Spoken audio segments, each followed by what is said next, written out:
Hello everyone and welcome back to Magic at the Movies, the official podcast of As Yet Untitled, where we talk all things movies, TV shows, and anything that takes our fancy that week. I'm your host Joe, and for the 48th time... Oh yeah. I'm joined by my co-host Robert. What's Jable and Jables? Absolutely fucking nothing. Is that what he says? Is what? What's Jable and Jables? What are you on about? Well, Have you been hitting the head? Jables, isn't he? That's his nickname. Oh yeah, Jable's in Tenacious D. Yeah. Or JB. Doesn't he say like what's Jable and Jables or something like that on his YouTube channel? He might do. I don't really partake in watching Jack Black's YouTube channel that often. Well, maybe it's something you should have. I don't know. I mentioned that Robert's only done this 48 times because we are on our 50th episode. It's been a joy to do. It's been very fun to do week after week. Well, it's because you've only been here 48 times. Exactly. You'll feel the same once you get to your 50th. But it's an absolute pleasure to be doing this with Robert and to be doing this at all. And to have people listen to it, even if it's a small crowd. Doesn't matter to us. We enjoy doing it and talking about films every week. Yeah. And we've got to 50 of them, which I think is a tremendous achievement. That's insane. It is, yeah. 50 times we've done this. 50 bloody times. Nearly over a full year. A year of doing this. Doing it a lot, yeah. Oh God Almighty. Thanks for asking me and coming up with the idea and hosting it and providing the equipment. Yeah, doing most of the work. Yeah, that's me. I did that thumbnail one time. It was a good thumbnail. Thank I'm you. surprised you haven't done more thumbnails for us. I will do. Okay. Not stopping you. Okay, I know I will. I will. Please do some. We just need pictures of us. Yes. And we can do that. Yes, you've got pictures of me I've got and pictures you. of you. Yeah.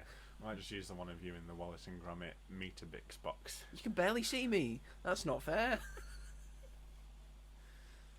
You just see my eyes just trying to peer through because it's technically not built for adults. It's built for children and dogs, I imagine. Yeah. But I did it. You did. You My committed. knees swore at me after I got up, but I did it. So, yes, welcome back to Magic at the Movies, folks. Our special 50th episode. We're not doing a very special anniversary thing because, quite frankly, we've got so much to talk about. We do. And this what the week. fuck would you have us do for our 50th anniversary? What would you want to see in a 50th anniversary? What is a 50th anniversary? Say we were married. What would be a 50th anniversary? Is it a letter from the Queen? Or King now? No, that's when you turn 100. Do you not get one when you have like a 50th anniversary? Wedding anniversary. Yeah. I don't know. Do you? No, but which anniversary is it? Is it like a diamond anniversary? Wedding anniversary letter from wedding anniversary royal letter. He's checking, folks. Anniversary marriages. Well, that doesn't tell me anything. It tells us what the 50th one is. How about you look that up? Is it the one time where the AI mode would come in use? I didn't ask what you get. I asked which one it was. Probably 50th. Which anniversary do you get a letter from the king? I don't think you do, Robert. I think you're misremembering it. You get a letter from the... Oh, yeah. 60th, 65th and 70th. Well... You can get a letter from the king 3 times. Yeah. Less special, isn't it? So what is the 50th anniversary? All the schools have a party. Is it a gold anniversary? Is it a diamond anniversary? Is it a platinum anniversary? That's what I wanted to know. It said that 60th Robert. was diamond. So what's 50th? No idea. Look it up. I'm not an encyclopedia. 50th. Well, that is the question I asked you, and you went on a whole tangent about getting letters from the king. Like, I don't give a shit. I want to know what the 50th anniversary is. Golden. A golden anniversary. We're on a golden anniversary episode. Could have talked about all the James Bond movies that begin with gold. Goldfinger, GoldenEye, the man with the golden gun. Is that it? Yeah. Those three. Those three films. All three great James Bond films, I will say. I would say the Man with the Golden Gun's Roger Moore's best James Bond film. Ooh, and that's... I don't know, I've not seen any of his, but... It's the one that's got Christopher Lee in it. Oh. He's the Bond villain. Oh, he's perfect. He's the titular man with the golden gun. Oh. What's the theme for that one? Can you remember? No. A man with a golden gun. There's a man. He has a golden gun. Some sort of belt at the end. I think because you know that I've forgotten the name. The one who did Goldfinger and Diamonds Are Forever. Shirley Bassey. I think it might have been another Shirley Bassey one. Another Shirley. Another more of that. Yeah. And then Goldfinger, that's like peak Sean Connery, and GoldenEye, it's the only good one that Brosnan ever did. Oh, I've not seen any of those either. I'm a big Bond fan. The rest of them are just sort of middling to okay. Oh, that's what he did. But GoldenEye is a good Bond movie. GoldenEye he did four. Yeah. Did four. I need to be watching. He did GoldenEye. Either The World Is Not Enough or Tomorrow Never Dies. I never know that's both. Which order they're in. No one does. And then it was Die Another Day. Oh yeah, that really put the nail in the coffin. Die for a bit. Another day. Oh God, no. La la la la. I love that song. I don't want to hear it. It's terrible. It's terrible, Madonna. So yes, we'll be using this episode not to talk about James Bond. One day. One day we'll do a Bond thing when Bond is back. When we finally get a new Bond that's been casted. Taking too long. Well, we need a break from it. He's dead. That Bond's dead. I say take it back to the 60s. Set it in the 60s, baby. That'd be fun. Age of Spies. Yeah. So yes, we'll be talking. I think our big main films we'll be talking about that we've both seen will be The Running Man, Edgar Wright's new film, and we've got another magic film. Oh. Because we've got Now You See Me, Now You Don't. Harry Potter 9. As well as many films that we've both also seen this past week. But before we get to all of that, we're going to start off this episode like we start off every single episode of this podcast, all 50 episodes, with our regularly recurring segment, which is, and try and make it special, Robert, because it's the 50th show. Oh shit, no pressure. What have you been up to this week? 50th anniversary edition. That was beautiful. Thank you, thank you. Like Shirley Bassey was here. Can you imagine if we got her to do 50th episode? Over to you, Shirley. Stood in the corner with a microphone. Thank you, Shirley. Fuck off now. So yes, this is the section of the show where we talk about what we've been up to this past week, or what we plan to be up to in the weeks ahead, whether that's watching a thing, doing a thing, reading a thing, making a thing, saying a thing, playing a thing. All of that deliciousness that you can do in everyday life. So, Robert, kick us off. What have you been up to this week as he opens his Letterboxd? I've been up to some things. I've done some things. I've done a few things, yes. I've done a few things. So the Super Mario Galaxy trailer came out, and for some reason I got so excited that I ended up buying the Nintendo Switch Galaxy and Galaxy 2 bundle. So I've been playing that, like you did. I did. So I've been playing that. I'm not good at Mario, so I'm on assist mode because I rage a lot when I play it. Because I'm not very good at those sort of games, but I am enjoying it because it's very colourful. I need to get back into it. I haven't played it for a bit. That's the thing with games; you come away from them, and then it's quite hard to get back sometimes. Not really, because especially when it's Mario, very simple controls. They are most Mario games. The thing I hate is that fucking. So when you whack something and it takes a second for the power to come back into your body. Yes. And that's not what it's like in Super Mario Odyssey, and I'm used to that. So I always forget that I Well- can't just keep doing it, so I end up Well, getting welcome hit. to the Wii. Welcome to the... Oh my This god. is a Wii game. I would have never been able to have done it on the Wii. I'm so lucky that I've got it in a handheld mode, because I tried it on my Sort of TV easier, yesterday yeah. and it did not calibrate well with the Joy-Con, and I was trying to collect all the star You bits, just but I was move it like, around, having to- yeah. that was painful. You can also just use Mario to collect them. You can just walk into You them. can, but it takes longer. It does take longer, yes. And it's fun when they're in a little pattern and then you get to destroy it. Yeah, it is. It is, yes. It's a fun game.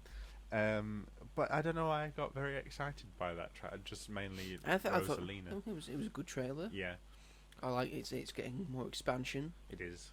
I like to see what's happening with Bowser with it. Yes. Yeah, it's funny. Again, the camaraderie between Luigi and Mario. Let's have those two together. You have to. And I think we've all gotten used to the voice cast Yeah. now. I know. And shout out to Brie Larson, who is a lifelong Nintendo and video game fan, and probably gets to live out her dream by voicing Rosalina Yeah. and being in a Mario game. Yeah. That's A woman who has gone on record to say that she once kicked her boyfriend out of the house so she could focus on finishing Super Mario Galaxy. good. The absolute legend that she is. You keep doing that, gamer. See, it all works out well for her, because now look where she is. I mean, I don't know if people saw on her YouTube channel, she went to the new Nintendo World at Yeah. Universal Studios and was having a whale of a time. Yes. Was so excited at everything. Got to meet Mario. She was stunned. This is the film for her. Yeah. And at that point, she probably would have known that she was Rosalina. Yeah, probably why she was so excited, because when It's like, I'm in this. I'm gonna be in this. I'm part of this world officially. Very good casting. And yes, I'm well aware that it's the type of casting that we need a big star. Let's just get a big star voice acting and actual Yeah. voice actors. But I think that's good casting. In general. At this point, I think especially for these films, they don't care about stuff like giving people experience. They just want to make as much money as possible. And quite Hence frankly, the casting first Chris one. Pratt. And quite frankly, the first one did make a lot Yes, of money. It did. I think that shows in the voice cast for the first one, and we have Brie Larson and Benny Safdie. Ben I Safdie. think Benny Safdie's in Benny it. Safdie is Bowser Jr., which people were less excited by because I think less people sort of know Who Benny Safdie who he is. is. Yes. That's fine. So Bowser. He was the Jr. villain in Happy Gilmore 2. Oh, And he was a sort of villain in Oppenheimer as well. that's kind of In a cool. way. But it looked really good, and the animation I think looks really great. For like the colours and stuff are insane, and I just like that. Then they don't try and overcomplicate things. It's like, this is the world. It's weird and doesn't really make a lot of sense, but this is it. This is what Mario is. Yes, this is Super Mario, and it just looks accurate. Yeah, To exactly. Super Mario. I'm So, very- give him his arse back. He's got a perkier arse in the games. They've really flattened him down. Well, it's Chris Pratt. Poor guy. I didn't expect you to say that. It's quite funny. He just does though. He's not fitting into those dungarees as well as he should. No, I guess not. Plumber. A plump plumber. Plump. Oh, no. What it really should be called. The plump plumber. Plump Bros. plumber galaxy. Plump plumber Odyssey. I wonder if it's like that in a different language. Do you think if we get a third one, they're going to call it Super Mario Odyssey? I feel like they're going in that direction. Although I don't know if that would necessarily appeal to. I don't know. What does Odyssey actually mean? Because I don't know what it means. Going to be honest. Honestly, it's a great journey. Right. Okay.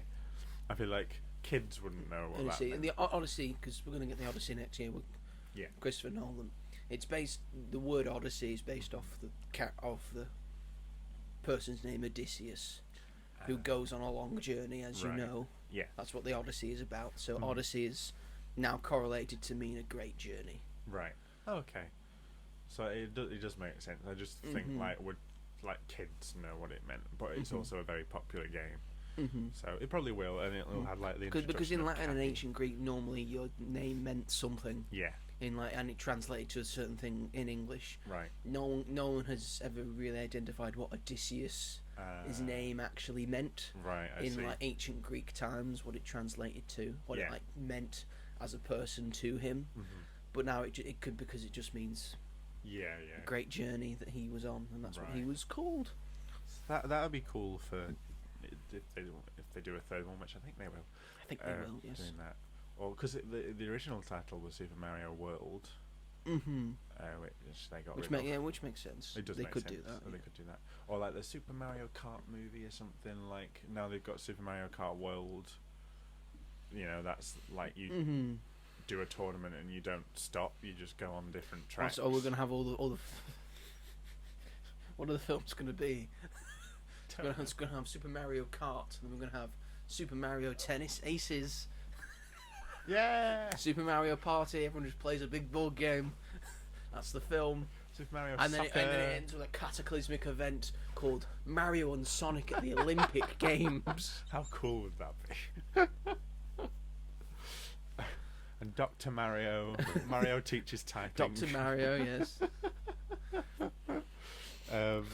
Just give us a Luigi's Mansion. Yeah. Give us a Luigi's Mansion.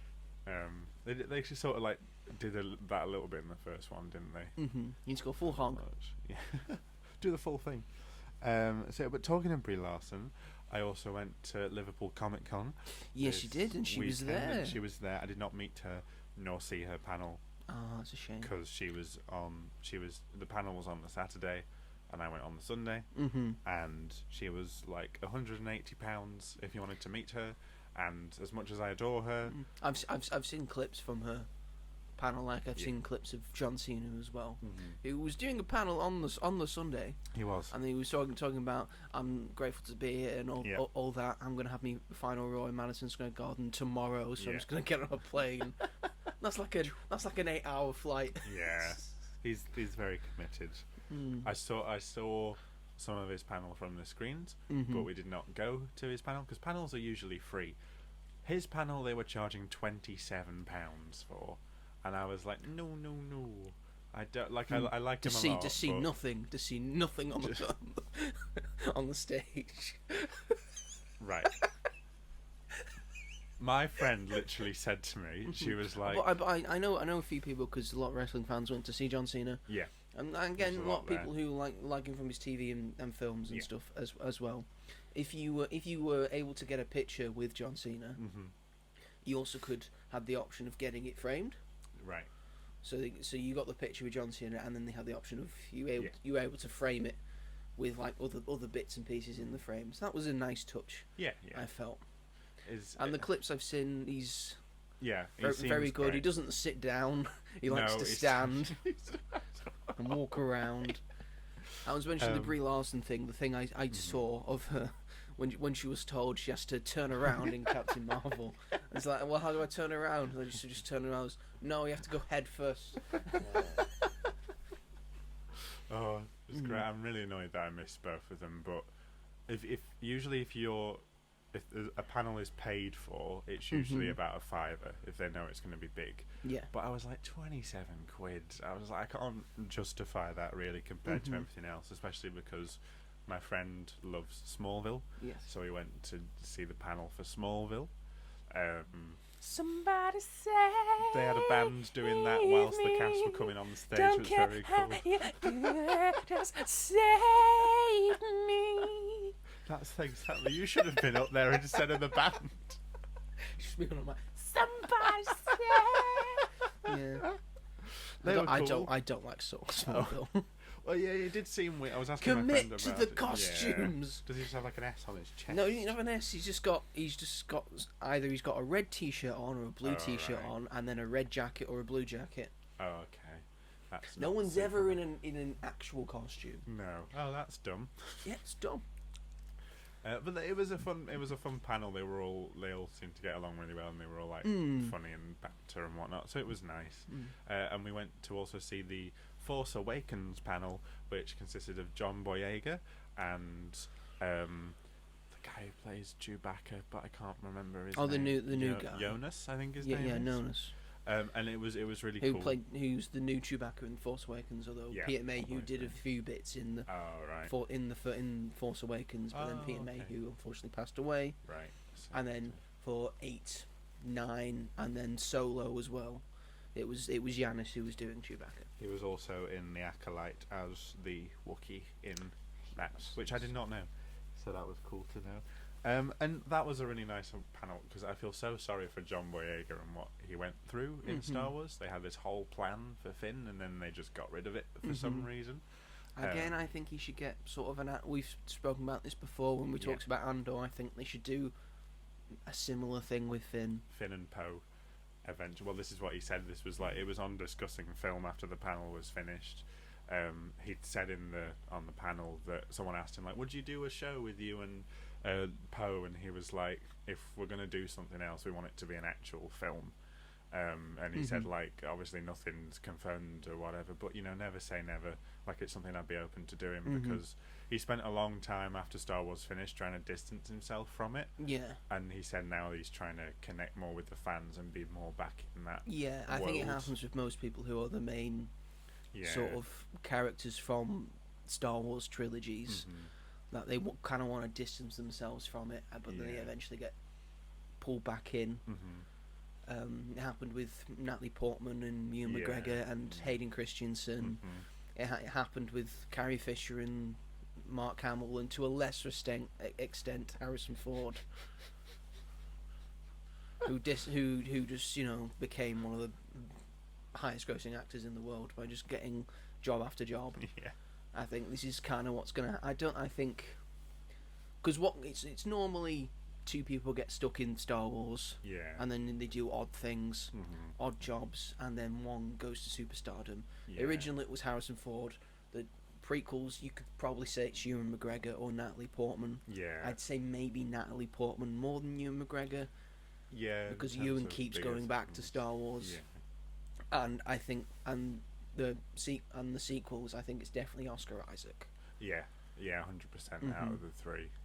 And he's not even in Force Awakens that much, which is but he's good in it. I like Oscar Isaac. He's a good actor. Well, and it's a shame because I like Daisy Ridley and other stuff she's been in. I really liked it, like Young Woman and the Sea, which came out either last year or this year. I thought she was good in that. And John Boyega, I think he's an exceptional talent. He's great. He was so funny. The last thing I saw him in was The Woman King, and that came out like 2 years ago. Oh my gosh, But he's good in that. He's good in Attack the Block. That's what he revealed. He's working on Attack the Block 2. Oh, that's great. That's great news. That was like an announcement. Is like, Jodie Whittaker going to be in it? She better be. Hope so. Or else I'll be down there being get her in this. But the panel was called the Force Awakens panel, which was really weird because him and Jonas did all 3 of the sequels. Could have called it the sequel trilogy panel. But I think they tried to stay away from talking about those 2 films as much as possible, because I think the first one he had such a good experience with. He had a nice time with. And then they'd sidelined him in Last Jedi and Rise of Skywalker. They didn't sideline him in Last Jedi. He had a lot of screen time in Last Jedi. They gave it not the role I think he was supposed to have. He didn't want. He didn't want. So I think he'd probably said in his contract, it's but he had a be lot of character Awakens. development. He had a strong character. I thought he had a strong character arc in there of just a guy who just wants to get away from it. Exactly. And then he eventually ends up with I'm staying here. I won't let them win. Exactly. He comes full circle. I think he has a beautiful story arc in The Last Jedi, and then the ninth one just completely ruins it for him. Just running around, be like, Ray! Ray! Someone asked him how many times do you think you said Ray, and he was like, that fucking name, it haunts me. So it was really funny. But I think that was probably part of it was it's got to be centered on Force Awakens, because I don't want to talk about Last Jedi or Rise of Skywalker, and no one really brought it up apart from Jonas said that he wanted to do a film called Chewie and the Porgs, and John was like, no, he said that him and Oscar Isaac, every time they saw a Porg on set, they were like, squish it, kill it now, it's too cute and adorable, it's taking screen time away from us. So that was nice to see them. For the most part, did you have a nice time? I had a nice time. I bought a Lego Sonic screwdriver. Awesome. So I can't wait to build that. David Tennant's. It was David Tennant's. 10th, yeah. That's and not official. That's figure. not official Lego. It's not official Lego, but it's got the instructions with it and everything. Someone was selling Actually, it. figure of the Jadoon. Yeah, just like a little figure of the Jadoon. Because they went sort of. Like a little collectible. Yeah, they went ones. 3.75 inch, when it was time to do Peter Capaldi's run. Yeah. And there was this really good Jodie Whittaker one in her Spyfall tuxedo that I really wanted, but it was 20 quid, and I was like, I can't justify £20 for this tiny figure. I could. And there was a River Song that was 30, and I was like, I can't justify 30. I've got a River Song somewhere. Yeah, I've got her Silence in the Library, but then this one what would you mean? No, I don't need any more this River was Song. like the small scale ones, what do you need but I small wanted the scale Jodie one, and there was a Fugitive Doctor. Anyway, but I wanted the Jadoon because I love the Jadoon. They're just funny to me. So no. What is it? Jadoon Platoon on the Moon. Love that episode. So did that on Sunday, and then I think like this time a week ago, I watched Now You See Me 1 and 2. I think the first one for the first time, although I don't remember if I've seen it before or not. And the first one, it's a lot of fun. Yeah, I quite like the first one. Enjoy it a lot. I like the cast. But unfortunately, because I've seen the first one, it puts me down on the second one, and I'll talk about the third one in a minute. The second one is really really silly, and I didn't have as good a time with it as I did with the first one, because I was like, this is just stupid. This is not. There's a scene where Jesse Eisenberg stops rain, like makes it float in midair. Magic. And in an interview, he'd said that, oh no, that could actually happen, and everyone was like, no, it can't. You can't stop gravity. It's magic.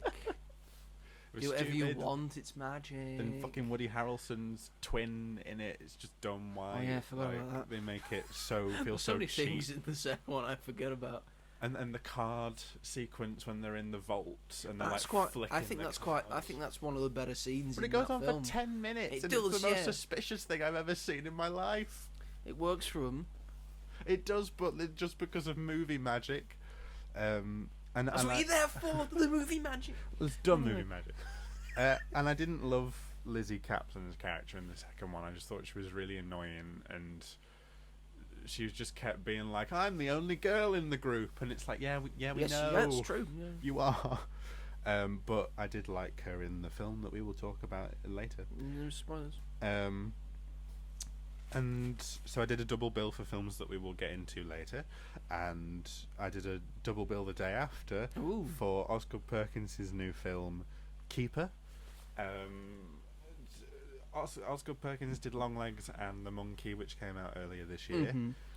This film is about a woman and a man who go to a cabin, who are in a relationship, and weird shit starts happening. Oh, I've heard this before. That's literally it. In the middle of nowhere, and he feeds her this cake, and then weird stuff happens, and that's sort of it. It's supposed to be a commentary on like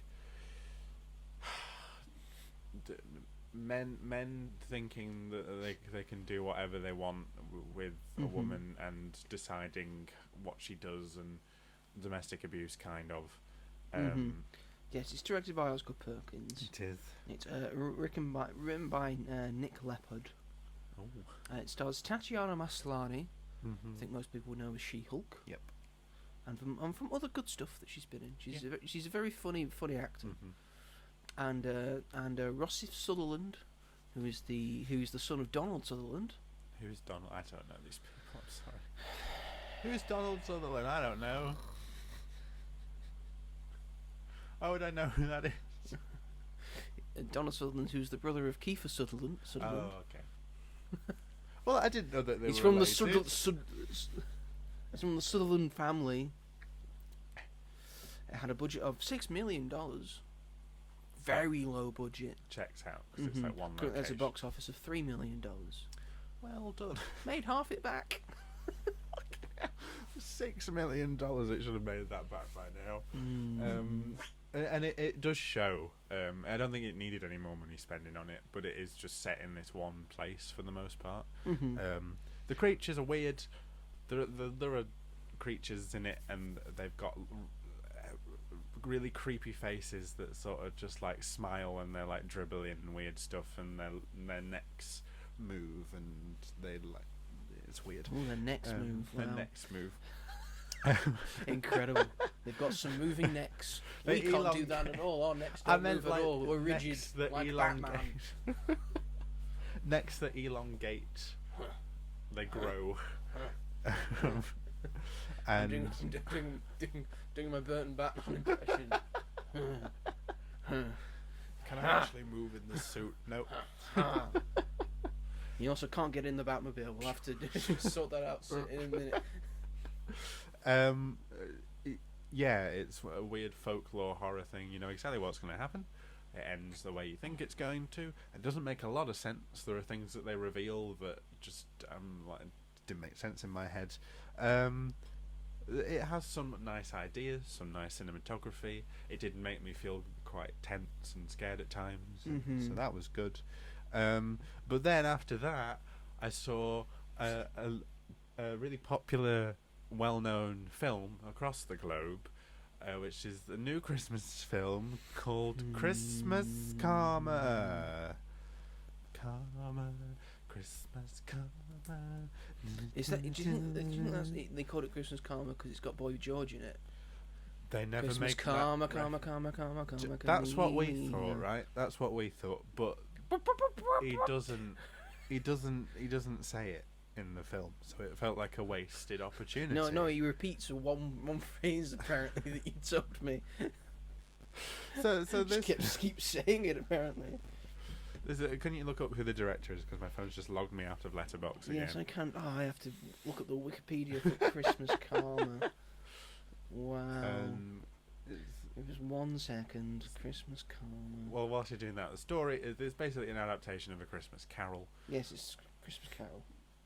Which, and I kind of hate the title because they never really like bring up like calm. They bring it up once, and that's sort of it. But it has one killer song at the start of the film, which I really love, even though it's not a very good song. But whatever, it's directed by Gurinder Chader. Yes, who has directed great films like Bend It Like Beckham. Yes, one of the best coming of age stories. Yeah, was shown to us in RE. Yes, especially for in terms of religious stuff and for girls as well. Great. It stars Kunal Nair, who played Rajesh in The Big Bang Theory, which is insane, by the way. It's got Leo Suter, Pixie Lott's in it, Danny Dyer's in it, Boy George is in it, Hugh Bonneville, Billy Porter, Eva Longoria, Neil Lemire. The kid that played Bruce Bogtrotter in the Matilda musical. Yes, that one. He's in it. But she's directed, like you said, Bend It Like Beckham, Angus, Thongs and Perfect Snogging, which is a British sort of cult classic. Yes, well, yeah, one of my friends from uni loves that film. It's a great film. It's one of my friend's favourite film. I think she loves it because she likes the film, but it's also like set around where she used to live. You can go on a tour of where they filmed that. She directed Blinded by the Light, which is a film based on a true story about an Indian boy who loved Springsteen growing up in the UK, which I loved, and Bride and Prejudice and stuff like that. She's got a great filmography. And then she did this. It's like continue. The sound of this, like, this director's doing a Christmas film. That sounds great. I'm in. And this, you were, yeah. I was there to actually, weirdly, the most sold out of the 4 films I went to see. Terrible. Not reflected in its box office. No, though. It must have been most of the box office from that screening. So what is the box office for this film? From what I'd checked, it was around £11,000. I think this is just a British film. I think it's just in the UK for the most part. It's very low budget, which is insane considering some of the cast they've got. Like, yes. I swear to God, Hugh Bonneville would cost like a good few thousand on his own. Boy George isn't going to do it for free. No. Danny Dyer's not going to do it for free. Danny Dyer. I don't know why. I mean, Cornell Nair, he doesn't need to do anything. I just find it insane. He's made millions from Big Bang Theory. It's insane. I didn't even realise it was him until it started. Even though I'd seen the trailer before, I just didn't connect the dots. And I was like, what? What do you mean Raj from Big Bang Theory is playing essentially Scrooge? They put grey in his beard. You can't tell. Yeah, he's supposed to be in his 50s, and it's not like that at all. It doesn't... He's all right in it, to be fair. He's not terrible. When it started, I was like, oh my god, he's going to be shit, isn't he? But it got better. The whole film is so bad that it's kind of enjoyable.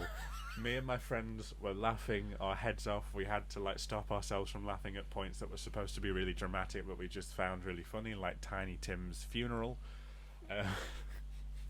There's also a moment where Tiny Tim's carrying a bunch of cutlery and he falls over, and we just found that really funny for some reason.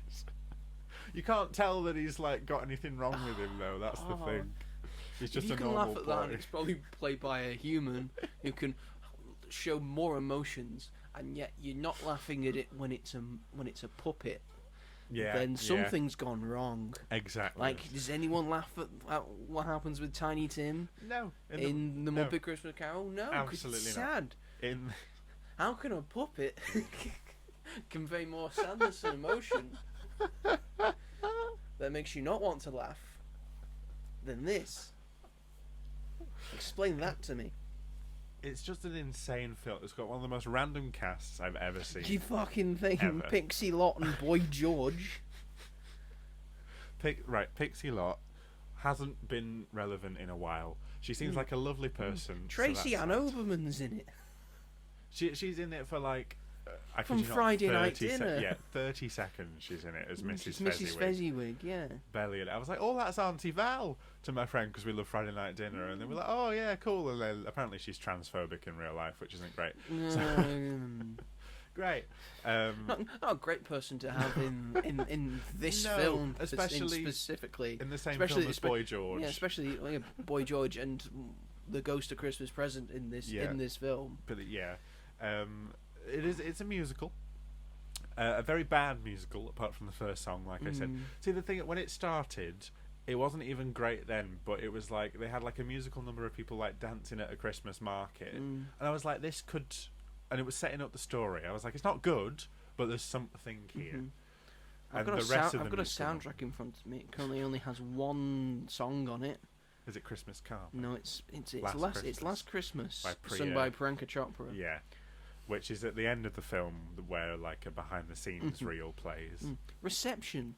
The film opened to widely negative reception, receiving the Telegraph's second ever 0-star review, with film critic Robbie Collin calling it the worst film since Cats. Yep. I think The Guardian said it's like finding a dead rat in your eggnog. But it was, for me, it was just so bad that it was just so funny and ridiculous. The songs, apart from the first one, I just utterly... I said this to you when we saw each other the day after I'd seen it. There are many moments that are supposed to be dramatic and emotional. Yes. And when that happens, for some reason, Boy George and Billy Porter's voices come in and sing this exact same song 7 times. Forget about the past, it doesn't define you. And the thing is, it won't be that an emotional moment. When Jacob Marley's ghost leaves, the song starts playing, and it's he's not sad in this moment, he's scared. It doesn't make any sense. Hugh Bonneville plays Jacob Marley's ghost, which is a shame because I feel like he's kind of wasted. And if you're doing that after you've done the Ghost of Christmas Past stuff, it makes no sense. Because that's the bit where he's taught to forget about the past. It doesn't define him. And then you go into the present, and he learns stuff about the present, and then he goes to the future and learns stuff about the future. You don't. So if you're doing this in the present bit and the future bit, going forget about the past, it makes no fucking sense to the story. Because he should have forgot about the past at this point. Yeah. You don't actually know it's Boy George and Billy Porter until near the end of the film, where Ghost of Christmas Yet to Come shows up. Boy George. The Ghost of Christmas Who Comes. Christmas Who Comes, poor guy.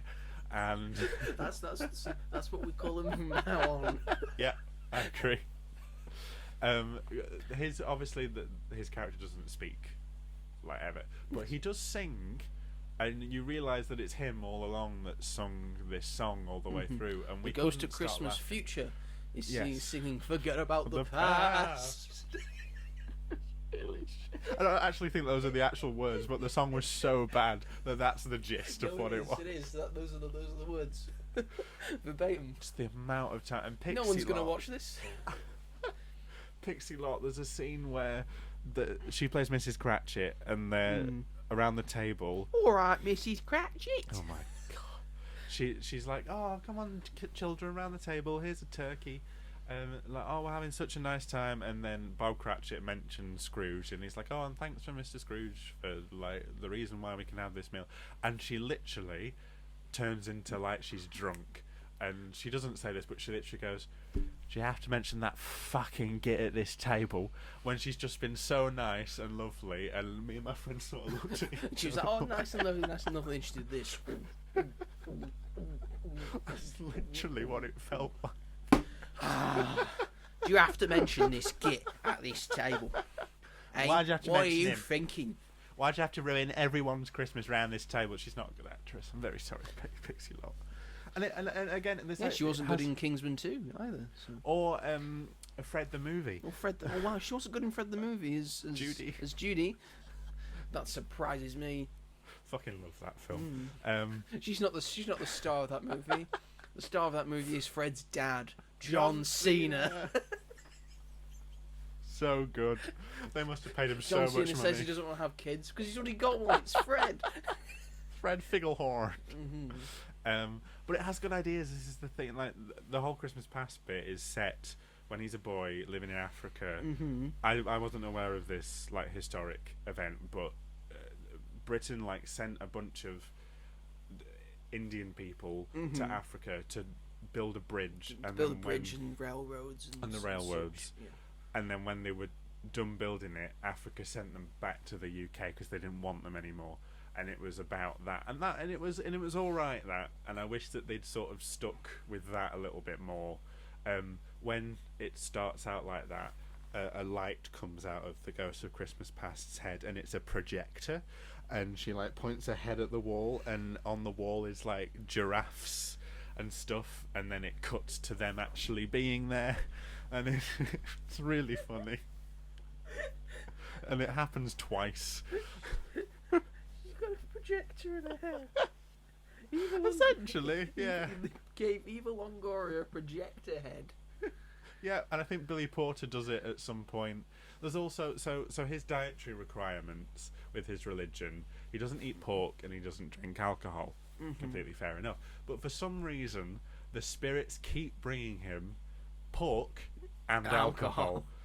Goes a Christmas present. Usually, like in the films, you walk in and like there's a feast and presents. Come whatnot. in and know me better, man. Exactly. And he walks in and he's like, I don't eat pork or alcohol. And what would have been an alright move for the film to do would have been for the Ghost of Christmas Present to have been like, oh yeah, sorry, no worries, and then just got rid of it. No, keeps it there. There's a full pig that's been roasted right in front of, and I was like, why isn't this film honouring his dietary requirements? Yes. From a director who is also from that. These ghosts have never encountered vegans before. What the hell? It was just, and it kept happening through the film. It was really weird. And there's also like Fred's I will Christmas change party. my ways. I'll become a carnivore. I'll go just against odd. my religion. So weird. Christmas. And the Ghost of Christmas Past has a mariachi band that plays behind. It's supposed to be like, oh, good culture, but it comes off as really racist and offensive because they're like, and then it's really odd. And Fred, his nephew Fred, has a Christmas party, and it's a rap song, and there are a bunch of white people trying to do like a Bollywood dance, and it was so funny. I kid you not, it's not great cinema etiquette, but there were people sat like far behind us that got up and started dancing during this bit. Sat right at the back. We couldn't see them, so it was fine. But I was like, oh my god, what the fuck is happening? and the lyrics were just insane, and it was all about how Scrooge is a dickhead, and they're all like dancing like, yeah, Scrooge is a twat, but in like a Bollywood sort of version. I don't want to pay to see this film. Don't pay to see it. It'll be on a streaming service at some point, I'm sure, very soon. Not making any money in the cinema. Oh, God. And it's such a shame because the director seems so lovely, and it's a bunch of lovely people making the film, and the behind the scenes was really nice because they all clearly had such a good time making it. And Gary Barlow helped with some of the music, which is insane because all the music's shit. Because he's got nothing else to do, is he? So Christmas Karma, everybody. Why have we talked about Go it see for it so now. fucking long? There's so much to talk about in it. I wanted to write notes at some point. I was like, I can't forget this. You should have written down things that. Guess one of these things didn't happen in this movie. Guess which one it is. Oh. And all the children in it just look very uncomfortable. Tiny Tim keeps looking to the side and like looking behind the camera for like assistance. Help, help, help. I don't want to be in this anymore. It's going to ruin my credibility. Before he like starts his lines, he's like looking off, and then his dad will sit next to him, and then he'll go, "I want this present, Dad." Which, bless the poor little child, but it was but just that's the best take you funny. could get. But yeah. Oh, God. Christmas Karma. Well, thank you for that, Robert. You're welcome. See it now before it comes out of cinemas. Oh, I also rewatched Last Christmas with Emilia Clarke to sort of replenish the other day. I love that film with Emma Thompson and whatnot, so that put me in a better Christmas mood. But what did you get up to this week? A number of things, Robert. I've been a busy boy. Oh. Well, for one, in terms of I'll talk about cinema in a minute, but in terms of reading stuff, I finally concluded my reading of Stephen Fry's Odyssey. Oh, you're prepared for the film. So I'm now prepared for the film. Yeah. In short, he tells it very well. Bless you. Thanks for ruining the podcast with your diseases. As always. Again, on the 50th show, Robert, come on. I'm sorry. Come on. So, yes, I finished that. He tells it very well. Very well written. Easy to get through. It's only about 350 pages of it.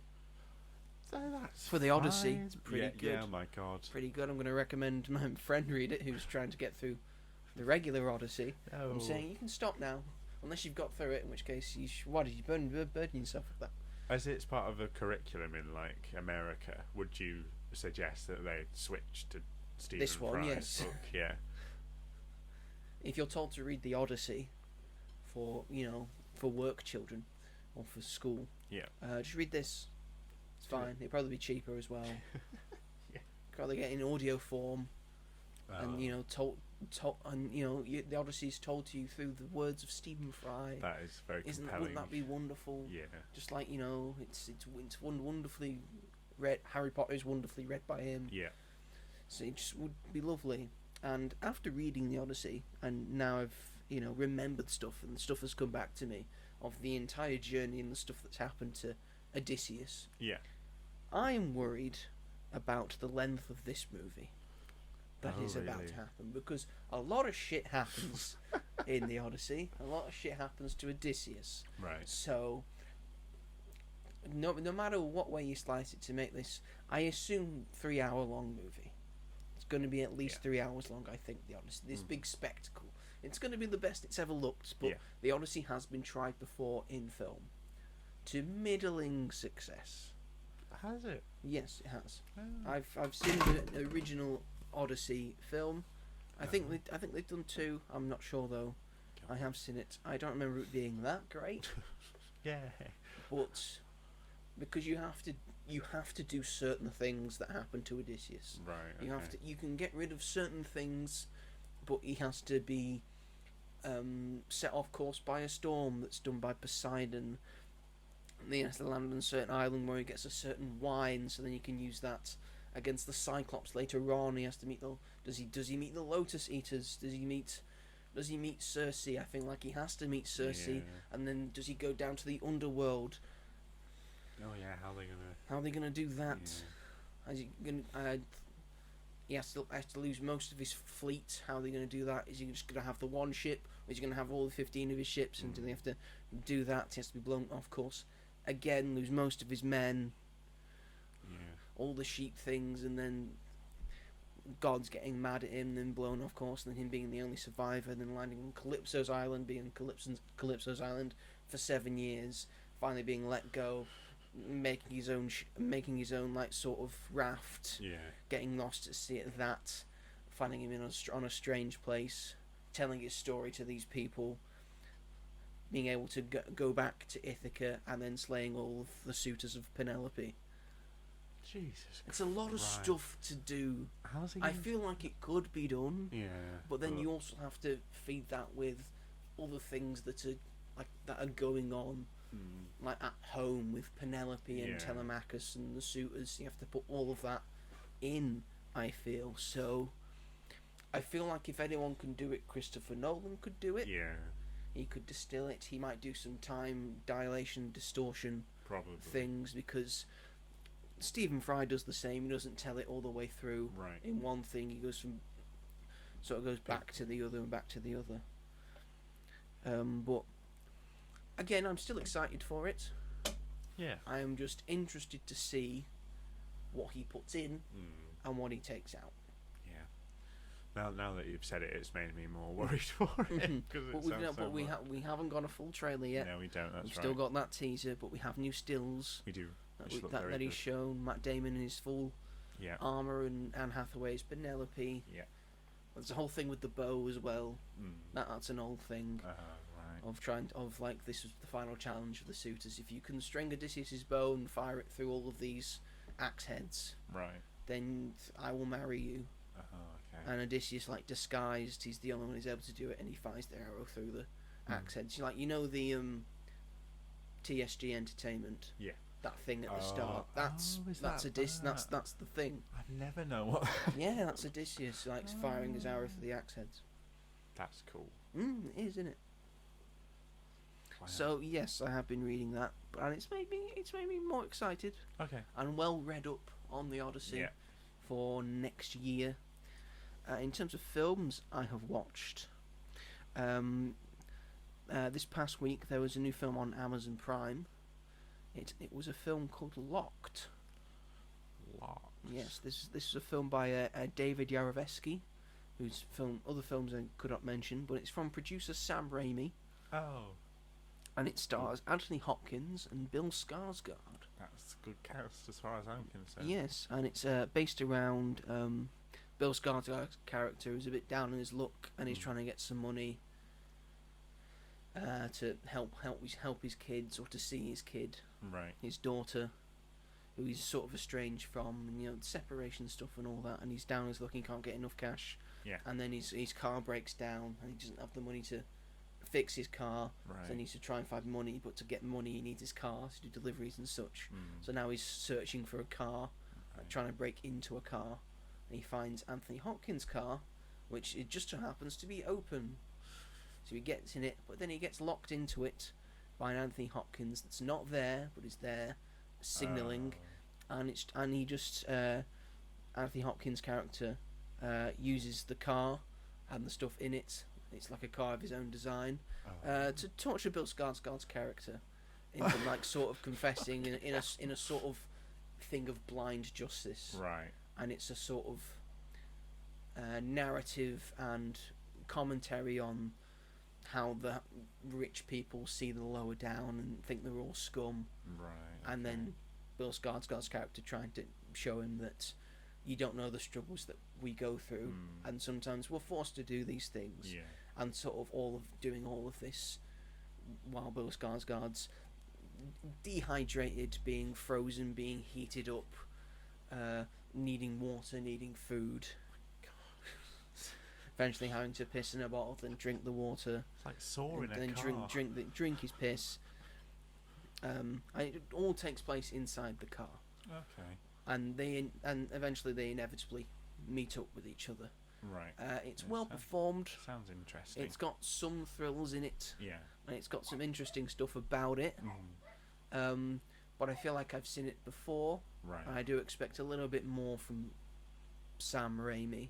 Right. So when I saw Sam Raimi, Evil Dead 2, the Evil Dead films, master of horror and suspense. Again, he's not the director, but they're leading with the producer thing of him being Sam Raimi. He had faith in it. He obviously had faith in it, and it's well performed. And I don't know really. It just didn't hit like it was probably supposed to. How is it, like, with it being set mostly just in the car? Like, does it create a good atmosphere, or sometimes, does it get old? but most of the time it gets a little bit boring. Right. Okay. The car's not an actual car in a sense. It's not an actual brand. Oh, okay. It's a made-up car. Right. But in terms of the torture devices that he uses, he only has a couple that he uses. So it gets a little bit... It gets a little bit old and stale in terms of what he does to Bill Skarsgård. Fire. Yes. Coal. Well, Fire. Coal. Well, he's got a button that electrocutes the seats. Right. Okay, that's... But then he can't use that when he eventually gets in the car. I see. In the car, he can control the heating, so he can turn the heating all the way up or all the way down. He can play music really loud. He's got cameras everywhere. Right. But then near the end of the film, Bill Skarsgård just rips those cameras off. I see. While he's trying to electrocute him, he just sits there. The finale is quite dramatic. Right. I found, and I think it's worth a watch. Yeah, I am and very just let interested. you see how you feel.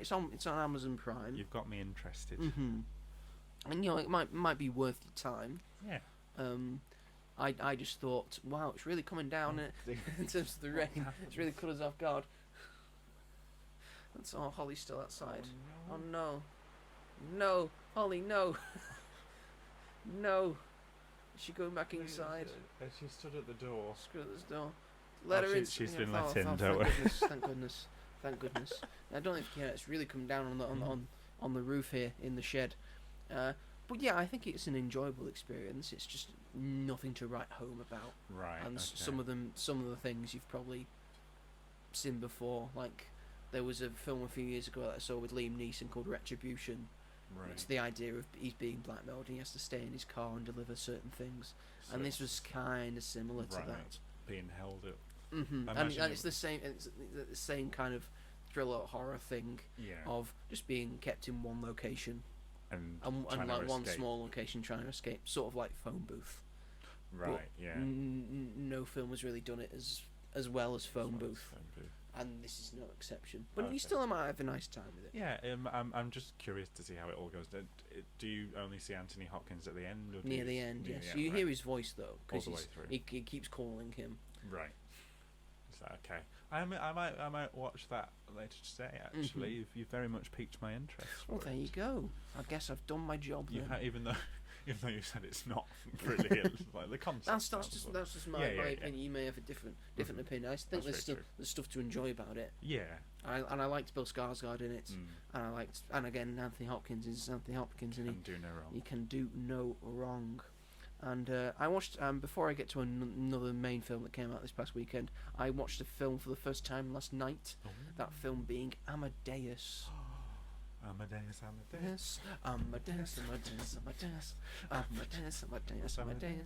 Oh, Amadeus. Rock me, Amadeus. Yeah, yes, this is the film about Wolfgang Amadeus Mozart, or in a sense, it's about the life of Salieri, who narrates and tells the story of his obsession and jealousy of just the pure talent that Mozart has, where he has to scratch and claw, and his work is nowhere near as good as Mozart's, and then his fury at not just himself and Mozart, but at God for not gracing him with the talent of him, a loyal servant, and you've given it to this sort of spoilt brat who has just all the talent and just mesmerizes and astonishes, and just him as an old man telling the story of Mozart's rise to fame, and then Salieri trying to get back at him subtly, and essentially exhausting him and cheating him to an early grave. I see.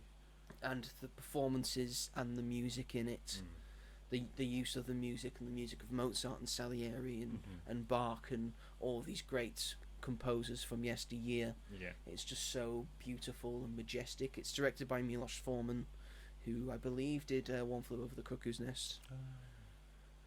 Then not Stanley Kubrick. no, it wasn't. Was it not? No, it was Milos Forman. What am I confusing it with then? Never mind. We'll figure that out. Another Jack Nicholson thing, I imagine, probably The Shining. But yes, this is it's a great look at obsession and jealousy, Right. and it just works so well. And also the idea that you call the film Amadeus, even though it's essentially about Salieri, and you've just sidetracked Salieri for Mozart again. That's the whole point. And idea of him being overshadowed, and it was at the start of him, like a priest comes to see him, and he starts playing. Do you know this one? It's one of his. No. Oh, okay. Do you know this one? No, I don't. All right. Well, do you know this one? And he plays a very famous Mozart tune. He says, "Yes, I do know that one. Was that yours?" No, it wasn't. It was Mozart. Because at the start of the film, he tries to kill himself. Right. And then that means he must be mentally unstable, so he gets sent to a mental asylum. Yeah. It's that era. It's that era. But yes, this is a purely fantastic film. How long is it? It's like 2 hours and 41 minutes. Yeah. But it's technically 2.5 hours because there's 10 minutes of That makes credits sense. at the end. Yeah. I think it's very much worth the watch. Yeah. I thought it was exceptionally done. I only have problems with the length. Right. Because there were some moments where I was looking at my phone. Thought it dragged a little. I thought it dragged a little, but for the most part, this is an extraordinary piece of filmmaking. There's a reason it won Best Picture the year it came out. So, yes, if you haven't seen Amadeus, I would feel free to give it a watch. And you might know some of the actors, right? but I don't think you will, and I think that really helps. Sort of losing yourself in the story and the narrative and the history of it all. I didn't know it was about Mozart. Yeah. Like I know what it is, but I've never known it's about Mozart. This is essentially a biopic. Essentially, yes. All the stuff we sort of know about Mozart, and then sort of the rumour of Salieri having something to do with Mozart's death. Okay. And Mozart's death at the end is quite appalling. Oh dear. It's quite hard to watch. No. But as well as that, earlier on in the week, while Robert decided to watch Christmas Karma, I decided to be a big old dad or granddad and went and saw Nuremberg. This is a film by. Right. It is a film, indeed. It's based on real life. It's not the first time that this story has been told. Oh.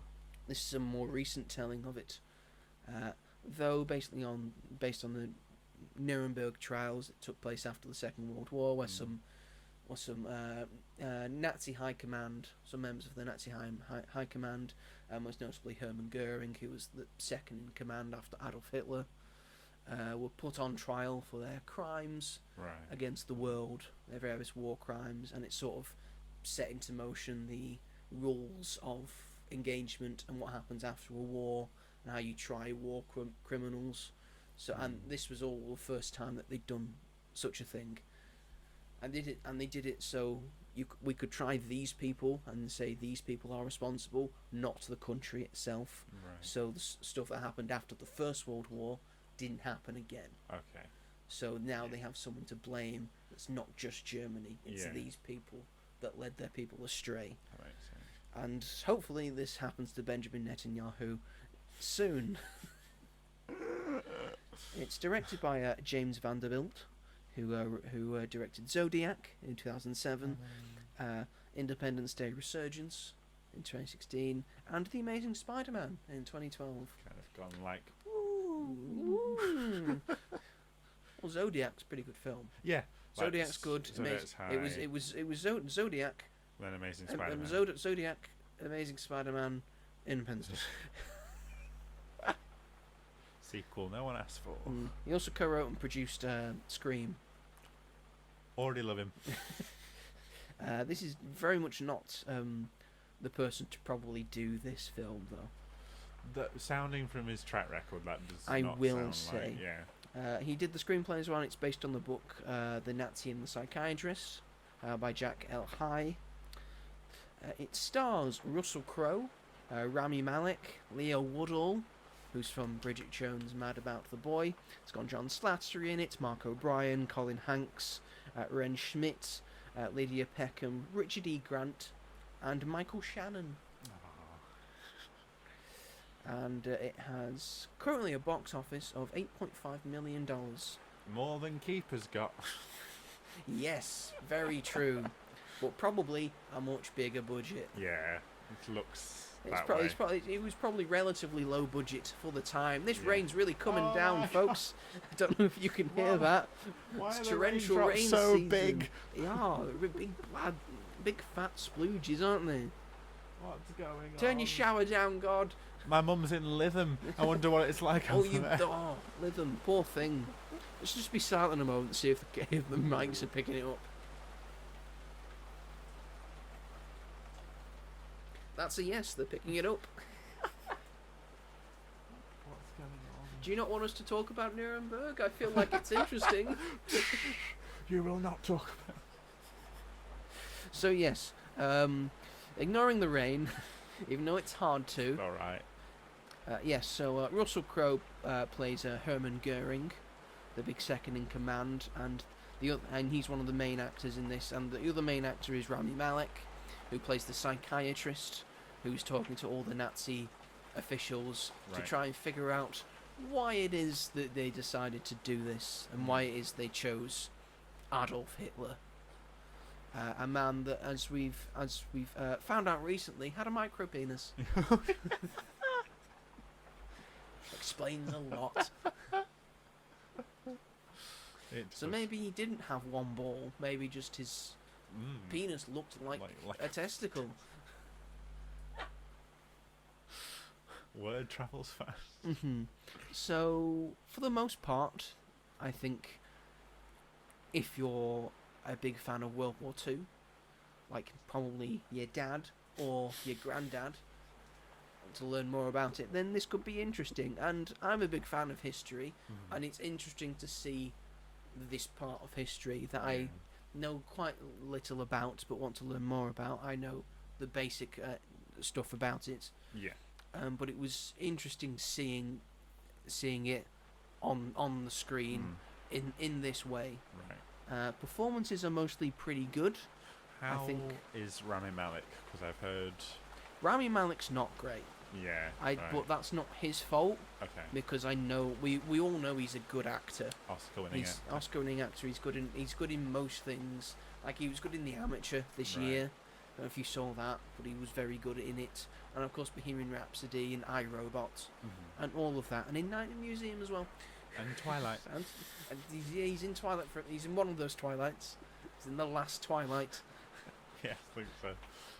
Twilight. I think Russell Crowe is the standout here. That's I nice think he to hear. does. I think he does a very excellent performance of Hermann Goering, and as he said in interviews, he better have given a good performance because he had like 5 years to practice doing good performance because this was like slated to start production, pre-production, post-production in 2019. My gosh. We've been trying to make this movie for a while. Oh wow. But also I think Leo Woodall's quite good in it. I quite liked him in this. Richard E. Grant, of course, it's nice to see him in things, and then he actually has like quite a good presence in this film as well. And Michael Shannon's also great as well.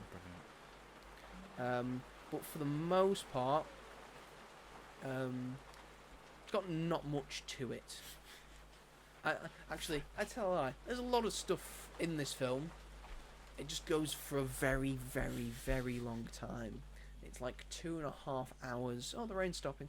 It's 2.5 hours of just, I think, very poorly paced, elongated scenes.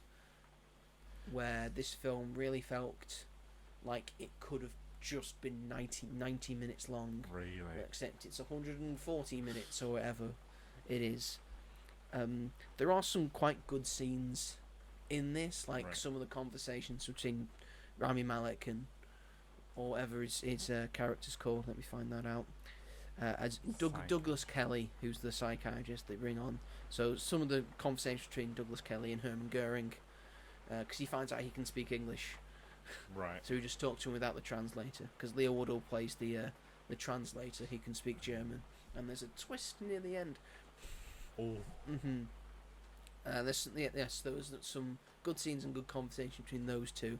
One in particular stands out for me of Kelly finally asking why Hitler. Why Hitler, and Goering just says, well, he made me feel German again.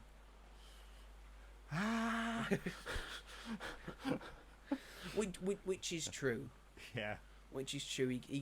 Hitler gave grand speeches and made people feel proud to be German again, and then he made it so people would turn on someone else because they needed someone to blame. Would you... That doesn't happen in the real world anymore.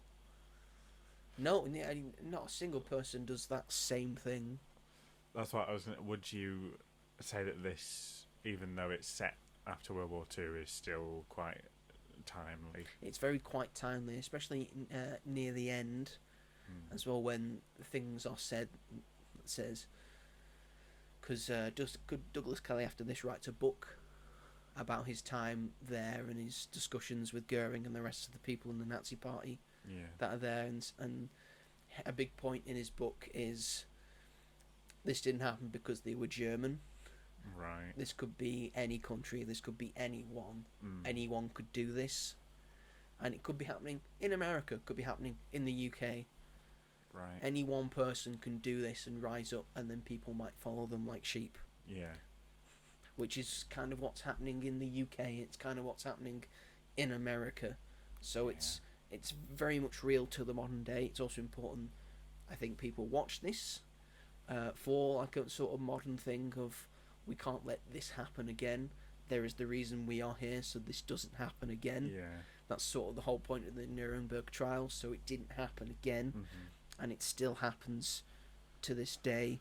There's another great scene when Hermann Goering finally takes the stand at the trial, and Michael Shannon is questioning him and, trying to get a read on him and trying to beat him in their verbal joust. Right. But Goering sort of knows what he's doing.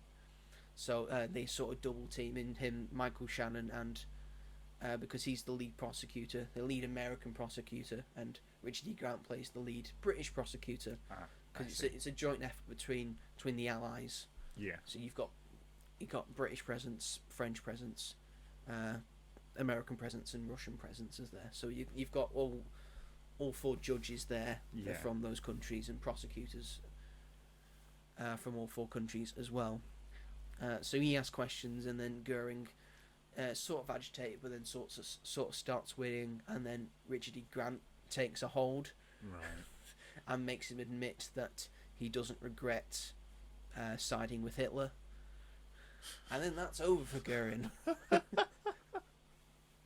So that's a great scene, I think, and there's a pretty good scene with Leo Woodall's character as well, talking to Rami Malek.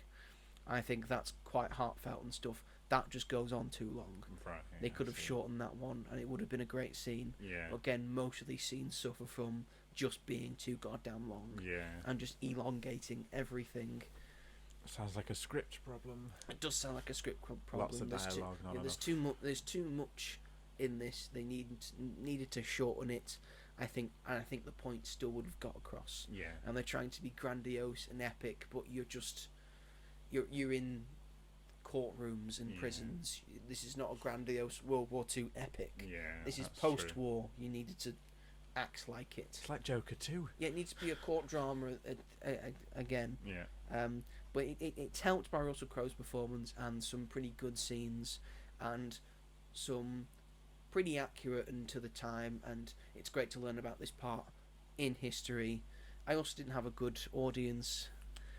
It was 50% full Right. 50 to 65% full, I would say. I was surrounded by old people and dads. The one to my left was chewing quite loudly, and then obviously his eyes don't work well because he's old, which is fine, but midway through he did get his phone out to look up what the Nuremberg trials were. First of all, do that before you go in if you're seeing a film called Nuremberg. And two, because he's old, the text was really big and the brightness was really high. God. But why did they get his There's also another man on his phone, he just had his phone out and it kept flashing up when he was checking the time. They all just kept checking the time on their very bright phones. And the guy to my right also fell asleep for like half an hour. Because we could hear him snoring. Fuck's sake. Usually I get quite excited when it's like a film full of old people because they don't know how to work Because technology. you're in an everyman. Yeah, that's true. We get distracted by the food and the niceties. It was delightful when I saw Downton Abbey. Yeah. But they have to keep their feet on the ground. Once they've got their feet up, they're going to fall asleep very quickly, it would seem. But Jesus Christ. Why would you... If he wants to know what the Nuremberg trials are, why doesn't he just watch the film? Yeah, why didn't he... That's what it's about. If he just do wasn't that? sure, then Why that's what why that was the spend point 5 of it. minutes trying to type in that one thing because he's doing it like that? Because he's sort of got his thing like that. Anyway. Jesus Christ. Anyway, I probably wouldn't recommend it. Right. Because I don't think it's got that much to it. If you But want there to were go moments to bed that I enjoyed. I'd say just look up those scenes. and watch those instead. Watch those instead. Yeah. But I think all credit to Russell Crowe. I think this is a great performance from That's him. good. That's nice for him because he sometimes picks projects which just, I don't know, this feels very much like something he should have done, and it was a right career move, even though he was attached to it for a long time. Yeah, for a while. But that was able to, so he was able to get the accent right and the German down and the mannerisms of Goering. That's good. So I think this worked for him. I think this will go alongside his great performances in the Nice Guys and A Beautiful Mind and Gladiator. Well done, Russell Crowe. And LA Confidential. Oh, I didn't know he was in that. He's in that. He's in that before Gladiator, I think. I think that was 98, LA Confidential. Oh. Was Gladiator 2000? It was 2000. It's the same age as me. You and Gladiator, like that. Yeah, we're real pals, me and Gladiator. Such a good film. And that is pretty much it. Very Shall nice. we move it along to our main topics of the week? Our cheeky It's little a long features. episode. We've seen a lot. Let's talk about the more recent one. Because it came out on the Thursday, not the Tuesday. Yes, yeah, okay. I want to talk about the other one, 'cause I think it's the better film. Yeah, agreed. Now You See Me, Now You Don't. Hit theatre screens this past weekend. Debuted on the Thursday. Yes. For us. I saw it on the Friday. You okay? I don't know what happened there. It's directed by Ruben Fleischer. Yes. Who directed both Zombieland movies. There's a lot of Sony stuff. A lot of Sony stuff. Sort of a working Sony man. Yeah. Did you do Venom too? Probably did. Yeah. No, Andy Serkis did Venom too. Oh, I meant. Did he do Venom 2 as in like as well as Zombieland? Okay. Yeah. Maybe, I don't know. But the two Zombieland movies I quite like. Yeah. Quite like Zombieland. It stars Jesse Eisenberg, who's back. Woody Harrelson, who's back. Dave Franco, who's back. Isla Fisher, who's back. Missed the second one, back for the third. One. I think she was pregnant at the time. And they bring that into the film. They do that very well. There we go. Justice Smith, who debuts in this, he was in Dungeons and Dragons. And Jurassic World: Fallen Kingdom. Detective as Pikachu. Well. And Detective Pikachu. I hated him in Jurassic World. Sorry. Dominic Sessa is in this. He was in The Holdovers. Ariana Greenblatt has been in many films. Little already. Gamora. And Barbie. And Borderlands. Shit. And A Bad Mom's Christmas. Yeah, she's great in that. And In the Heights, she's also in The Heights. Oh, I don't remember in that. Lizzie Kaplan's back. Yeah. Rosamund Pike is in this. And Morgan Freeman is back. And he's unfortunately looking old now. He is. He's looking old. He looked the same for like 30 years. He did, but now it's a shame. It's a real shame. Yeah. With a budget of $90 million. Fucking most hell. of that's probably going to the cast. It currently has a box office of $75.2 million. That is a lot better than a lot of other films Yeah, almost recently. 90% of its budget comes back. And it's a shame that this is the one making money. Yeah. When there's, I think, a better film out. Yeah, definitely. Yes, Now You See Me. It's back after 10 years Ta-da! of the previous one. Because you all missed it so much. Yes, I'm not a big fan of this series, but I know Rob sort of is. I like the first one. Mm-hmm. I only watched them the other day. I thought the first one is pretty good. Yeah. I do not like the second one. No, the second one's not very good. What did you think of this, Robert? After After watching the first two recently. Yeah, I think that helped. I think it helped a lot, Okay. to be honest. If because it's been 9 years since Now You See Me 2 that came out in 2016. If I'd have not seen one of those films in that period of time, I probably wouldn't have given much of a shit. But it was kind of nice watching the two and then to go back, and then it's kind of a nostalgia fan servicey film. Mm-hmm. I didn't think that these films were that popular, but considering it's done a lot better than the other film that came out this week, and for some reason the second one has over 1 million watched on Letterboxd, and there are many films which you'd think are more popular than that film that do not have 1 million views watched. I find insane.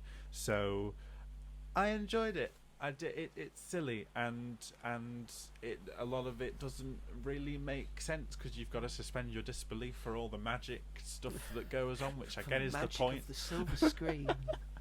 Which I get is the point, but also sometimes it's just like lazy writing, just being able to get out of these situations quite quickly, being like, oh yeah, well it's magic, so it's fine. But if you're sort of on board with that, then it doesn't matter. The second one takes that prospect and does it to the max. This one I think reins it in a little bit more and is more in line with the first film. Yes, but it's not as good as the first film. I enjoyed the cast for the most part. Like Morgan Freeman, I do think was I think the one cast member that wasn't really needed. I know that it's like nice that he's in it. How dare you, it's Morgan Freeman. I know Morgan it's Freeman's Morgan Freeman, always necessary and needed. If I could have Morgan Freeman in every film, I would have Morgan Freeman in every film. He just stands in the same spot in this one room, and then he's something old. happens, and then he's just he's old and says things. It's nice that he's doing stuff. Yeah, I guess so. Rosamund Pike was my favourite part about this film. I didn't think Daniel Radcliffe was very good in the second one. I don't think Daniel Radcliffe it's Daniel is Radcliffe a good in the villain. second one. Yeah, he doesn't play a good villain in my opinion. He's too nice. After Harry Potter, he's doing stuff. He just does wacky, great. Weird shit. I would have just liked him to be. It's the least wacky and weird shit that he did after Harry Potter. That's true. It's like involved in magic again. It would have been cool if he was one of the horsemen. I feel like he fits really well into. He like, didn't. No, he can't be a good magic guys. person again. I guess not. But Rosamund Pike I'd probably say is like the best villain the franchise has had. The first one, there isn't really. There isn't one. It's just a chase to get the horseman. Yeah. But I loved her so much. I thought that she did a great South African accent. South African, yes. And she was really funny. But I think what's so great about her is because she's won an Oscar, right, for Gone Girl. I think. Well, she's very experienced. Yes. She does a lot of stage stuff as well. You know, she's a very beloved actress who is accolades. Fantastic in everything, I would say. I've never seen a bad performance from her. And I think you'd probably say she was nominated. She did not win. Oh, that's a shame. And Oscar-nominated actress Rosamund Pike, but she does a lot of like serious stuff, and I think it was really nice for her to do this, where you could tell that she was just having fun with it. Maybe it was a paycheck gig, but she like put abilities into it. She's not like she did a full accent. She did. She accent like she's went never full done on, before. Yeah, and she was very entertaining in it, and I quite liked her character. Some people would say, "Why don't you just get a South African actor?" Rosamund Pike. Maybe to save money. Probably so. I do think there are too many characters at this point. I counted 10 when you were reading that list out, 11 including someone that shows up at the end. Hang on. 1, 2, 3, 4, 5, 6, 7, 8, 9. There's 10, yeah. Yeah. 10 big names. 10 big names. Which I understand that they obviously got. Sorry, the 7 old big cast, names and a few 3 smaller up and comers. That's true. And then they had a bunch of new people to bring it to a new audience, and if they're going to make any more, which I think they are, I saw an article that said that a 4th film is in development, which I understand if it's done quite well so far. And yeah, it's a bit of fun. It's cheesy. It's got some really fun moments in it that are cool. I like that Isla Fisher's back because I preferred her a lot more to Lizzie Kaplan. But then Lizzie Kaplan comes back, and I actually thought she was a lot better in this one than she was in the second.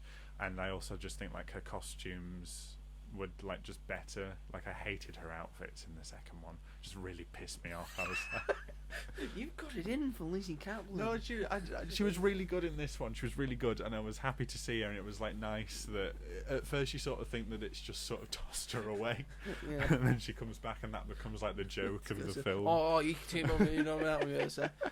So it was nice that they all came together. It's like, why am I here? What am I doing? And the thing of, there's only 3 women, is there? Oh, yeah. Wow. Of course I know her. Do you know any other female magicians? There's not many. Yeah, I liked that. That was nice.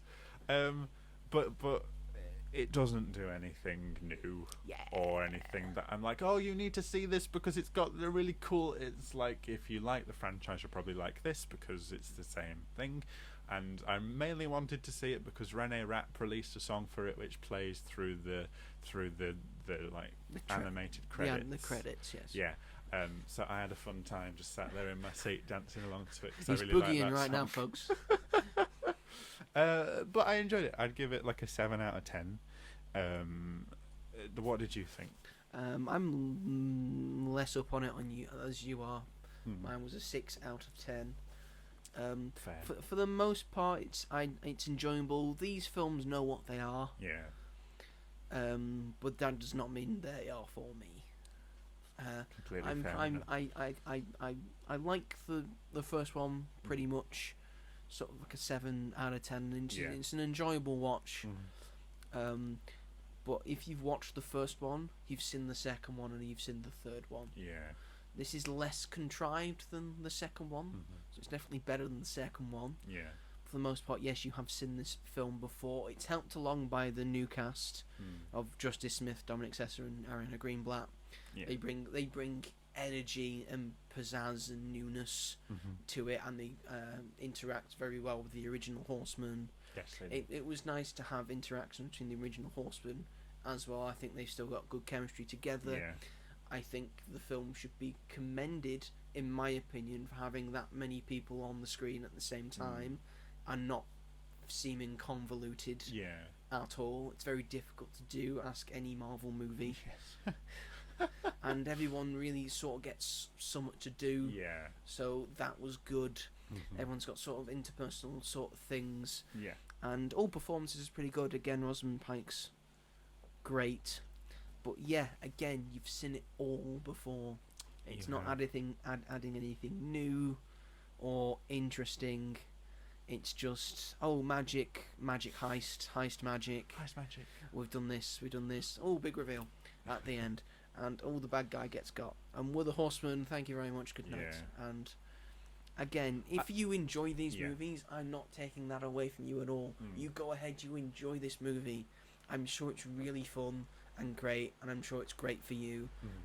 These are not my bag. Fair. I just find them very convoluted and boring and not original and the same. Yeah. And yes, some of the magic and the stuff that they do is pretty good and it looks pretty great.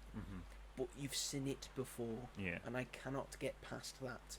I want sequels to do, like, allude to the past things that you've done, but then do something new, do something interesting. And I think they've run out of stuff for the magic in the films to do. But a lot of it isn't really magic, because a lot of it's like projectors and A lot of shit. it's projectors and holograms. stuff and turn around stuff and sheets that they just big rip off sheets. things. It's sort of magic. It's illusion. It is, but it's like, where did you get that from? They made it. When they create a setting, Yes. and then at the end they reveal that it's not real, Mm-hmm. and they show how they got it all together. I was like, when the fuck did you have time to do all that? When did this happen? We've just come from here. Well, what do you mean? It's like it's a magic movie that doesn't have the impact of the magic as, say, The Prestige, and it's sort of a heist movie, but the heist is never as good as Ocean's 11. No, you're right. It's like it wants to be those two things, but it's not good at either. It's just fine at both. Yeah. So that's where I stand on the Now You See Me movies. And Now You See Me, Now You Don't. I don't want to see it again. I go fast, baby, I go hard. Don't leave the scratch when I cash my car. That's the song that plays Was at it? the end. I didn't know. I thought you were just singing a random song. Love it, love Rene Rapp. Yes, I won't be running back to this film or this franchise anytime soon. Until the fourth one comes out. But speaking of running, I see what I did there. Because our second big movie of the week came out last Tuesday. Yeah, that's came out quite early. Long ass time. Trying to get apparently the article's plot summary may be too long or excessively detailed. What? Apparently, on Wikipedia, because The Running Man has returned to our screens. This is a new, updated version of The Running Man from the previous '80s version that starred Arnold Schwarzenegger. He gets a little cameo in this because he's the guy on the dollars. He's the president on the dollars. That's a fun little nod. I thought we were going to see him. No. Spoilers, you don't. Spoilers, you don't. But he's on the $100 new dollar bill. New dollars. This is the newest directorial effort from Edgar Wright. I've gone on record to say that Edgar Wright is my favourite director of all time. I love pretty much all of his works, even the stuff past the Cornetto trilogy. Because people need to get over the Cornetto trilogy. He's done other stuff. Yeah. Baby Driver is great. The Sparks Brothers is great. Last Night in Soho is great. Everyone loves Scott Pilgrim. And Scott Pilgrim. I forgot about Scott Pilgrim. That's because it came before The World's End. And everyone loves Scott Pilgrim. And Spaced, I don't know if you've watched Spaced, it's great. So good. It's like my favourite TV show ever. This is based on The Running Man by Stephen King. Stephen King wrote this under a fake pseudonym, but now he's just got his name plastered on it again because Stephen King.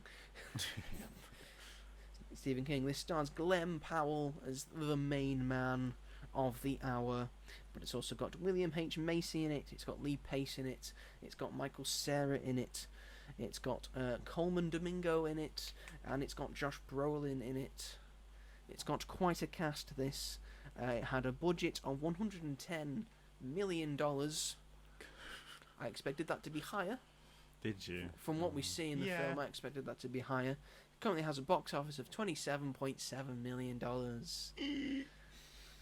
Another big bomb coming up in 2025. Another undeserved bomb. I give up. I really enjoyed this movie. Yep. I know it's not perfect. Nope. And at the end it gets a bit contrivey and some of the writing is a bit all over the place. But I don't care because I think it's a fun time. And it's got a bunch of stuff happening. True that. And it's got some good important messaging and commentary about the world. It does. And especially from the book translated into the movie as well. Glenn Powell gives an exceptional performance. Yeah. As just this angry man just charging his way through The Running Man. And the premise is great. Yeah. I really like the premise.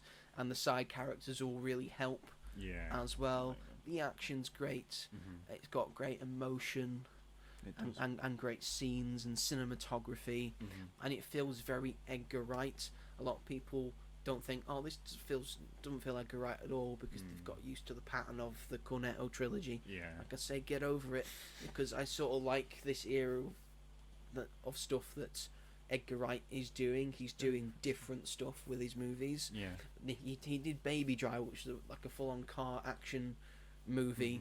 He did the Sparks Brothers, which was widely different from Baby Driver. And then he did Last Night in Soho, which was a horror film, essentially. And now he's done this, and he's in his overly political era, but we're in an era of having to be overly political, so people will pay attention to you and your films. Actually, every film's got politics in it nowadays. Pretty much everything is inherently political. Yeah. If you're saying I'm not political, you're being political by not having a political agenda. You can't get away from it. I don't get involved in politics. You are right now. You're doing it right now. So yes, that's my 2 cents. I thought this film was great. It's a solid 8 out of 10. I would watch this again. Yeah. I just thought I would get my opinion out there first because Edgar Wright means so much to me. What are your thoughts and opinions, Robert? I'm just shocked at how low the reception's been. Yeah. Really weird. Like, I saw it with 2 friends. And people up in arms. This is like the lowest tomato score that Edgar Wright movie's ever got, but it's still fresh. It's in the low 60s, yeah. And it's just odd to me because I loved this film. I can't remember. That's because people don't understand how Rotten Tomatoes work. That means 60% of people have said this film is good. Yes. Over 60. Over 60%. That's over half and half. Over half. But some people like have really not, and I honestly don't understand it. I've not seen like a film like this where it fully like transported me into a world and made me believe in this world, like that it was real. And it's a futuristic world, and you can tell it's a futuristic world, but it's sort of a believable. It's not dumb. It's not stupid. It's it makes sense. Yeah, you could see this happening. Yeah, it's run by capitalists, like, and then that's what it looks like. But I think that's what it's going to look like soon. Exactly. Yeah, probably. Like, change your ways. Wake up call. This is what this is essentially. But I just loved mostly all of it. I gave it a 9 out of 10, and I don't understand why there are people that don't think it's very good. Like, I saw it with 2 friends who enjoyed it, but they were like, "Oh, it's something that you can just turn your brain off and like not really think much about." It's like, what do you mean? There's more thought put into it than that. There's so much to this not film. Like just what a mindless I love about action it. There's film. so much to it. Yeah, they didn't like dislike it, but I was shocked that they didn't like it more. I don't know. And it's I don't know.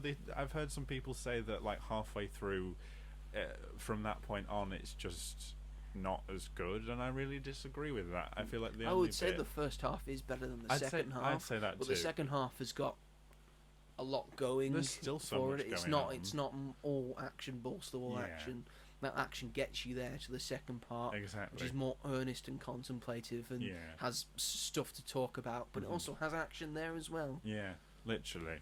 I'd say that the only bit that I don't know, maybe like slowed it down for me a little was when he gets together with Michael Cera's character. I don't know, I just thought there was something about that just stopped the flow of it a little. It was like, oh, we're doing this, and now we've got like, which sometimes you need in a film, I guess. And the Home Alone-esque sequence was quite fun. But I don't know, if I'd have cut one thing, it would have been that. But then there's parts of that are important. So there's like a lot in this film, and I just don't understand the negative stuff, and it's really annoying to see, like, especially when you love a film so much and you don't sort of feel the same as other people, like having specific issues with it. And having watched the original film with Arnold, it's an improvement Right. over the original. One, because it's more favourable to the book, Right. and 2, because it just looks better and it's just more balls to the wall action. Yeah. Just the action makes more sense, Yeah. and the characters make more sense. 100%. And I liked the end, like set on a plane at the end, and I thought the stuff that was brought up there about essentially giving him a second chance, and the way it ends ultimately as well. The twists and turns in this Twists are and very turns good. are a lot. Like the way the actual like final scene of the film, which I won't spoil, but my friend said like, well, what was the point? What was that last scene trying to say? Like, no one wins. And I was just like, yeah, no one wins at the end. Like the ending results in violence. Yeah. But I feel like that's very much what's happening right now. Is and he's very much on the left side, Glenn Powell's character, I feel. So in that universe anyway, and I loved him in it. He was great. So good in it. I was so impressed by him. Like, probably one of my favourite performances of the year that just really stuck in my mind, because I don't really feel like we've seen him commit to a role so much like this one. Like, you really felt that he was someone else, and someone who has anger issues but had obviously been affected by the system, and those feelings just came from him wanting to do what was best for his family, and that was really nice. Like you said, the emotion hits really well, and I just loved it. It was just a great experience. I felt like it was a very fulfilling theatrical experience. I wish I'd seen it on a better screen, because the screen I saw it on was shit. So it was a full meal of a movie. It was. That's a great way to describe it. The best way to describe it. Yeah. And I will always stand by Edgar Wright. I think he makes great films. I think he's made another great film. Definitely That's all I will say about it. I hope he gets to continue to make films. Something about this box office makes me nervous for that prospect, but that's not his fault. Not in our opinion, anyway. In our opinion, he's made a great film. I hope. So, if you take anything out of this podcast, anything at all of the film that you should watch this week, probably before Wicker comes out, watch The Running Man. It's very good. Because I think you will have a good time. Really good. We're in such like a negative slump of Hollywood Just a negative stuff. void of stuff. Everything we've talked about today has anything. been like, there's always been some negative connotation in it, and I'm like, oh, okay. No one wants to see anything, Robert. What's going on? No one wants to. You're so right. No one wants to see. They keep saying, "Oh, why don't they make more original stuff and things that we haven't seen before?" This is why. Because you don't go fucking see them. No one saw Elio. You're seeing a sequel to Now You See Me. You can go see Elio. Bloody hell. Breathe. And breathe. It's fine. Anyways, that's the show. That's the show. Because it's a very special episode today. Yes. The 50th episode. Ta-da. I think it only best that we role reverse the ending of the show. So Robert's going to do the big spiel at the end. Take it away, Robert. Fucking hell. Thank you very much for listening to this podcast. What are we doing next week, Joe? No, the full thing. I can't remember the full thing.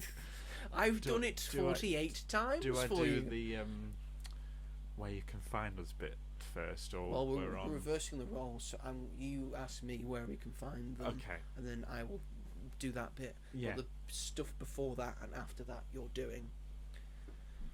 Wonderful. If our listeners want to listen to this podcast, Joe, where can they listen? No, there's a bit before that. What's the bit before? There's a bit before that. Because there's subscribe. There's another. Where on what? On YouTube. So if you're listening, the full thing. Start again. Start again. Is that the show? That's the show. Yes, is that the show? That's the show. If you're listening to this on the YouTubes, please consider subscribing and leave us a comment with anything you would like to do. Press the notification bell so that you don't miss any of our videos. Leave us a comment. Do I have a video out on The Running Man and Nuremberg? And Joe has a video out on The Running Man, Nuremberg, and How You See Me, and how you see me. How you see me. Now you see me, now you don't. This is why you do this bit. How do you see me? Do you have one for Locks? Fun. No, I don't. Okay, never mind. You can probably can't be bothered to review it. Check his. Oh, I'll get on to that in a second. Yeah, we'll do that in a minute. You can find him on YouTube at The Mighty Joe. No. Magic at the Movies. On this channel, if you're listening to it on YouTube. The channel's got As Yet Untitled. On As Yet Untitled, you can find Joe's 1 minute reviews. They're YouTube Shorts. On YouTube Shorts. If they want to listen to this anywhere else, where might they find us, Joe? I'm glad you asked me that, Robert. They can find us on Spotify. They can find us on Apple Podcasts. Yep. They can find us on Amazon Music. Mm-hmm. They can find us on Sony Podcasts. And wherever else they may get their podcasts from. You did that so much better, and I've done it 48 times. That was better than all 48 well attempts. trained. Yeah, if you. But I can't do it all the time.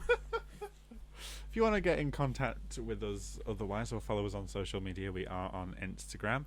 Yes, we are. I am Rob G. Hall. Joe is. I am the Mighty Joe 888. It's a different thing. Don't think about it too much. Don't worry about that. We are also on Letterboxd, where you can find Joe's little review for Locked. Yes, my little review. What did I say on my little review? Let's have a look. Internal server error. Must be a Letterboxd thing. Yeah, it's a Letterboxd thing. Error code 500. So we can't get to that. That's Letterboxd brilliant. is down right now. Hopefully Letterboxd will be back up when this goes out. What if people want to find you there? What's your username? My name is Ginge101 on Letterboxd. Mine is Rob on Film, because Rob on Film. Whatever. You're doing great. Carry on. Next week. What's coming up next week, Joe? I have no idea what's coming up next week.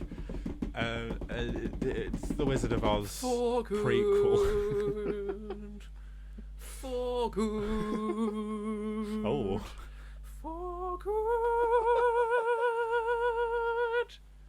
Oh. It's Wicked for Good. Wicked for Good. Or Wicked Part 2. Wicked Part 2. Wicked for Good. I'm trying to not get excited about it because I don't want to Let's get it started.